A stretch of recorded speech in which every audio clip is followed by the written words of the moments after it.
सर्दियों की तो सर्दियों में मॉर्निंग स्टिफनेस ख़वातीन में भी होती है और मर्दों में भी होती है। जब भी सीज़न चेंज होता है, जब भी विंटर्स आते हैं तो बहुत जनरलाइज्ड मसल स्टिफनेस होती है, स्पेशली वुमेन। दूसरा फैक्टर ये होता है कि न्यूट्रिशनल डेफिशिएंसी है हमारी। सर्दियों में नॉर्मली इतना पानी वॉक उनकी रूटीन में ऐड नहीं है, उनकी रूटीन में कोई भी ऐसी प्रोडक्टिव एक्टिविटी नहीं है जिससे उनके मसल्स रिलैक्स। आप घर पे आइसिंग कर सकते हैं, घर पे आप कंप्रेशन बैंडेज, जिस साइड के मसल आपके टाइट हैं, आपको लग रहा है कि इस साइड के मसल्स मुझे मेरी मूवमेंट को अलाउ नहीं कर रहे, उस साइड पे सेल्फ स्ट्रेच। हेलो अस्सलाम वालेकुम नाज़रीन, मैं डॉक्टर रमाडा। उम्मीद करते हैं आप सब खैरियत से होंगे। आप देख रहे हैं QS हेल्थ। नाज़रीन, अगर हम बात करें सर्दियों की तो सर्दियों में मॉर्निंग स्टिफनेस ख़वातीन में भी होती है और मर्दों में भी होती है। तो दोनों हजरात जो है वो नी पेन का शिकार होते हुए नज़र आते हैं। तो कुछ लोग जो है ना वो नमाज़ पढ़ते हुए भी परेशान हो रहे होते हैं और उनको दर्द निकलना शुरू हो जाता है। सर्दियों में ख़वातीन के लिए ज़्यादा मसाइल पैदा हो जाते हैं। तो इस पूरे मौजू को डिस्कस करने के लिए आज की हमारे साथ गेस्ट मौजूद हैं डॉक्टर नाजिश मुश्ताक, जो कि फ़िज़ियोथेरेपिस्ट हैं। उनसे हम जानेंगे कि इन तमाम तर मसाइल को किस तरह से हम टैकल कर सकते हैं और कौन सी ऐसी एक्सरसाइजेज़ हैं जिनको हम लेकर अपनी इस मॉर्निंग रूटीन को या नी पेन को किस तरह से बचाव किया जा सकता है। तो वेलकम करते हैं डॉक्टर साहब, आप बहुत शुक्रिया for the time joining us in the programme. जिस तरह हमने बात की कि इस मौजू पर बात करना बड़ा ज़रूरी है, तो आप क्या समझती हैं कि कौन से ऐसे फैक्टर्स हैं जो मॉर्निंग में या आपके जो जॉइंट हैं नी को पेन को एग्रीवेट करते हैं? ऐसा है कि अभी क्योंकि सीज़न चेंज होता है, जब भी सीज़न चेंज होता है, जब भी विंटर्स आते हैं तो बहुत जनरलाइज्ड मसल स्टिफनेस होती है, स्पेशली वुमेन में। क्योंकि हम लोग इतना ख्याल नहीं रखते, अपना दिन भर काम करते हैं और वो दिन भर काम करने की वजह से इतना मसल फटीग में चला जाता है कि वो अल्टीमेटली स्टिफनेस कॉज करता है।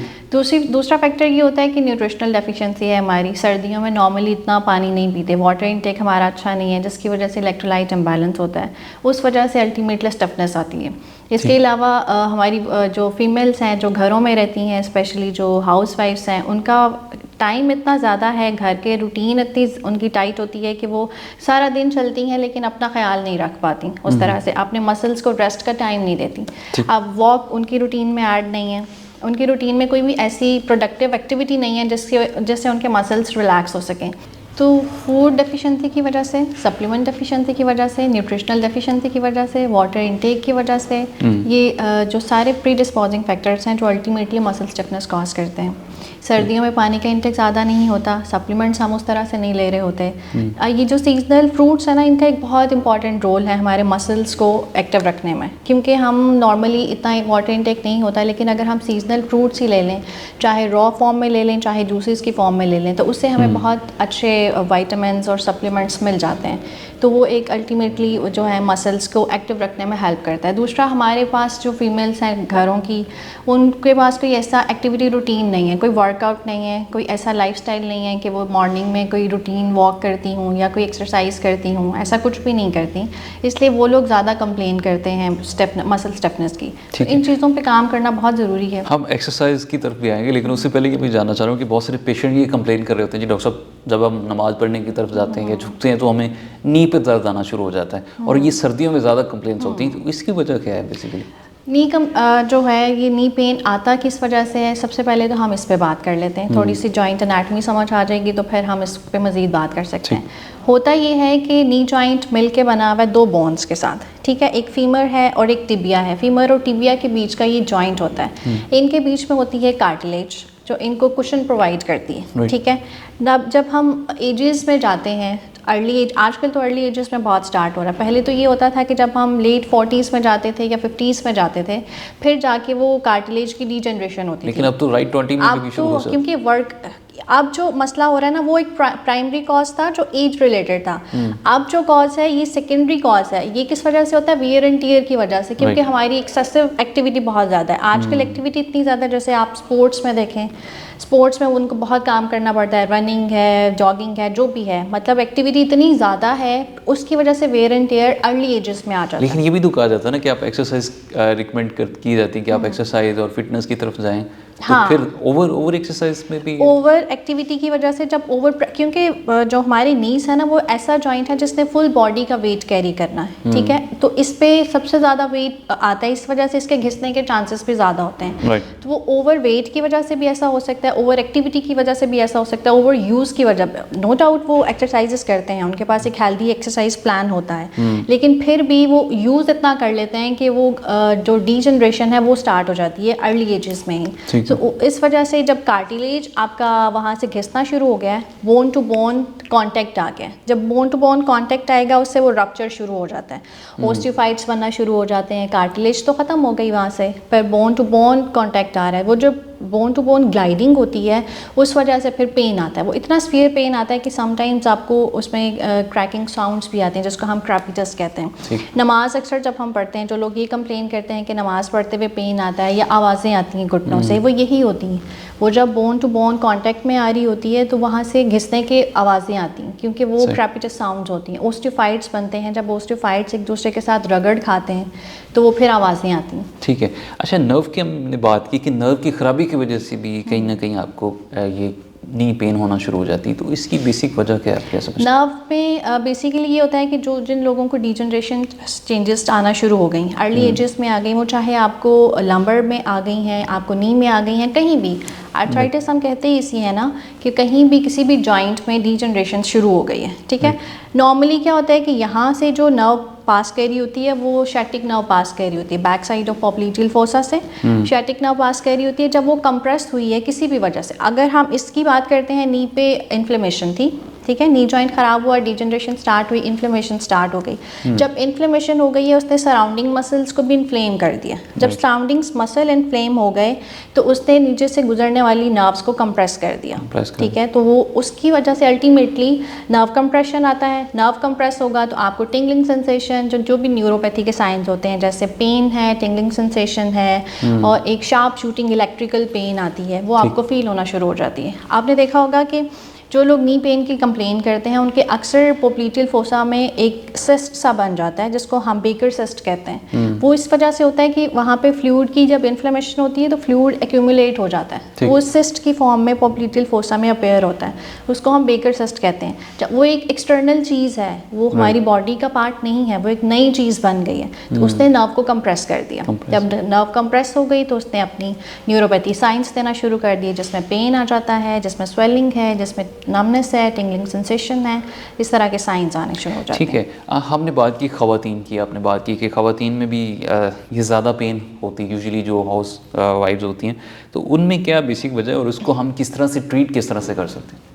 ट्रीट करने का बहुत आसान तरीका है। हमें अर्ली, एक तो ख़वातीन इतनी नेग्लिजेंस होती हैं कि वो हॉस्पिटल जाएंगी ही तब जब एंड स्टेज हो चुकी होती है, तो अर्ली एजेस में इसको ट्रीट करना बहुत ज़रूरी है। अगर हम इसकी कुछ स्टेजेस होती हैं ना, नी पेन की या आर्थराइटिस की, 4 बेसिक स्टेजेस होती हैं। पहले नॉर्मल होता है, फिर माइनर होता है, फिर माइल्ड होता है, फिर मॉडरेट होता है, फिर स्फीयर होता है। जब ये स्फीयर पहुंच जाता है फिर हम इसको फिजियोथेरेपी से ट्रीट नहीं कर सकते, फिर अल्टीमेटली सर्जरी की तरफ जाना पड़ता है। सो अगर हम अर्ली एजेस में इसको ट्रीट करें तो इसके चांसेस हैं, जैसे हम इसको स्टेज 2 या 3 तक हम इसको ट्रीट कर सकते हैं फिजियोथेरेपी से। अगर बहुत अर्ली स्टेजेस में हमारे पास पेशेंट आ जाता है तो हम एक फिनोमिना होता है जिसको राइस फिनोमिना कहते हैं। राइस मतलब rest, ice, compression and elevation, ये चीज़ों को फॉलो करते हुए हम इनकी प्रिवेंशन कर सकते हैं। रेस्ट का मतलब कि हमने ऐसी एक्टिविटीज़ को छोड़ देना है जिसकी वजह से पेन आ रही है, ठीक है। फिर आइसिंग करते हैं क्योंकि इन्फ्लेमेशन है। तो ये भी एक बड़ा मिसकंसेप्शन है कि कोई भी पेन आता है तो लोग घरों में गर्म टकोरें शुरू कर देते हैं। वो हरगिज़ नहीं करना, क्योंकि ऑलरेडी वहाँ पे इन्फ्लेमेशन है, ऑलरेडी वो गर्म।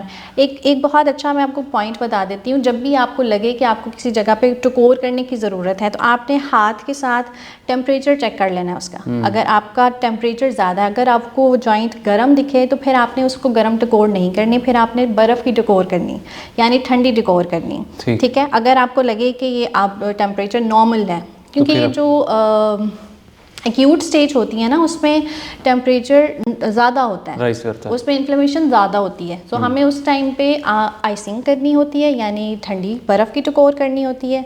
जब एक्यूट स्टेज ख़त्म हो जाती है, सब एक्यूट या स्फीयर स्टेज आ जाती है, जो कि 24 to 48 आवर्स के बाद शुरू हो जाती है। फिर हम उसको गर्म टकोर कर सकते हैं। लेकिन शुरू में हमने इसको आइसिंग करना होता है, उसके बाद हमने गर्म टकोर करनी होती है। फिर होता है कंप्रेशन। कंप्रेशन में क्या करते हैं, हम ब्रेसिस पहना देते हैं या कंप्रेशन स्टॉकिंग्स पहना देते हैं, ठीक है। उससे भी वो पेन एलिवेट करने में और इन्फ्लेमेशन और स्वेलिंग एलिविएट करने में हेल्प करता है, ठीक है। फिर होता है एलिवेशन। एलिवेशन का मतलब होता है कि हम अपने नीज़ को या वो पार्ट जो इन्फ्लेम्ड है उसको हार्ट के लेवल से अबव कर देते हैं, ठीक है।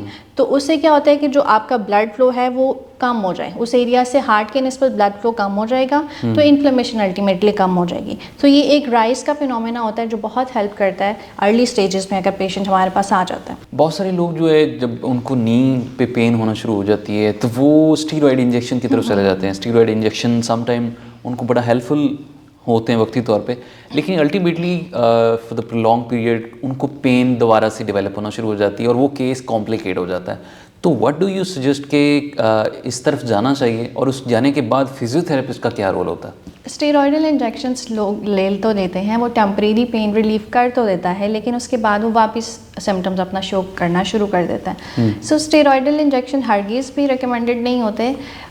इसकी बजाय ये है कि आप स्टार्ट में एनसिड्स ले सकते हैं, आप ओरल ले लें ताकि आपका पेन कंट्रोल हो जाए। उसके साथ आप फिजियोथेरेपी के सेशंस लें।